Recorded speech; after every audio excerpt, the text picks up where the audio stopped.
এবং জুলুমের পর্যায়ে না হয়, অথবা আপনি সেটি করতে পারেন। বুশরাস ব্লগ এই আইডি থেকে আপনি লিখেছেন, আমার মা স্ট্রোকের রোগী, নামাজে পড়ার মতো কোনো সূরা বা দোয়া মনে রাখতে পারেন না, আমরা কিভাবে নামাজ আদায় করাবো? বোন বুশরা, আপনার মাকে আল্লাহ তাআলা পরিপূর্ণ শিফা দান করুন, আমরা দোয়া করি।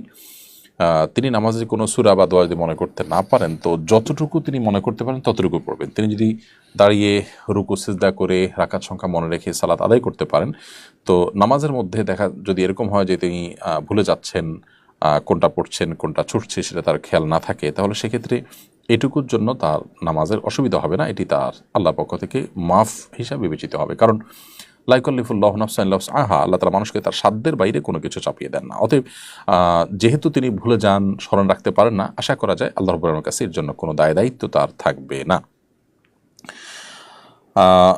আসিফ বিডি আইডি থেকে আপনি লিখেছেন, আমি প্রতিষ্ঠিত হওয়ার পরেও আমার পরিবার থেকে আমাকে বিয়ে দিচ্ছে না, এখন কি করব আমি?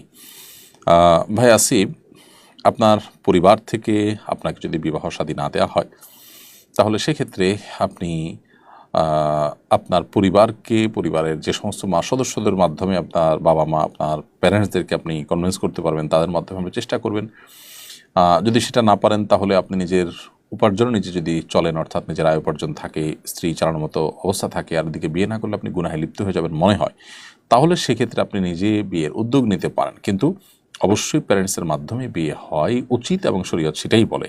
একেবারে নিরুপায় যদি হয়ে যায় যে চরিত্র সংরক্ষণের ব্যাপার, আর তারাও বাধা দিচ্ছেন যে তাদের মধ্যে দিনী চেতনা নাই, দিনী বুঝ নাই, তারা দিনী যে ডিমান্ড আছে সেটাকে মাথায় রাখছেন না, তারা খামখেয়ালিপনা করছেন, তাহলে আপনি চরিত্র হেফাজতের জন্য নিজে বিয়ের উদ্যোগ নিতে পারবেন। তবে বাবা মাকে আস্থা এনে করতে পারলে সেটা সবচেয়ে বেটার। আবদুল্লাহ, আপনি লিখেছেন, বিভিন্ন ব্যাংক যেমন ডাচ বাংলা, ইসলামী ব্যাংক, বিকাশ, নগদের এজেন্ট নিয়ে টাকা আদান প্রদান করলে 1000-এর কিছু টাকা কমিশন দেয়, 1000-এ কিছু টাকা কমিশন দেয়, এভাবে ব্যবসা করা যায় আছে কিনা? আপনি যেই কোম্পানির মোবাইল ব্যাংকিংয়ের মাধ্যমে টাকা আদান প্রদান করবেন, ওই কোম্পানি আপনাকে যে কমিশন দিবে এটা আপনার জন্য জায়েজ আছে, কারণ এটা আপনাকে একরকম পারিশ্রমিকের মতো, যে কোম্পানির হয়ে আপনি টাকা আদান প্রদান করার কাজটা করে দিচ্ছেন, কোম্পানির এজেন্সির কাজটা করে দিচ্ছেন, এই জন্য আপনাকে কমিশন দিচ্ছে, কমিশন নেওয়া আপনার জন্য সম্পূর্ণ জায়েজ হবে। কোহিনুর ইসলাম কণিকা, আপনি লিখেছেন, সূচিবায়ু থেকে মুক্তির উপায় এবং আমল বলবেন প্লিজ, বারবার হাত ধুলেও মনে হচ্ছে পরিষ্কার হচ্ছে না। বোন কোহিনুর, সূচিবায়ুর এই রোগ থেকে মুক্তি লাভের জন্য দরকার কোনো একজন সাইকিয়াট্রিস্টের শরণাপন্ন হওয়া, সেই সাথে আপনি রুকিয়া করতে পারেন। রুকিয়াটা এক্ষেত্রে বেশ উপকারী এবং পরীক্ষিত।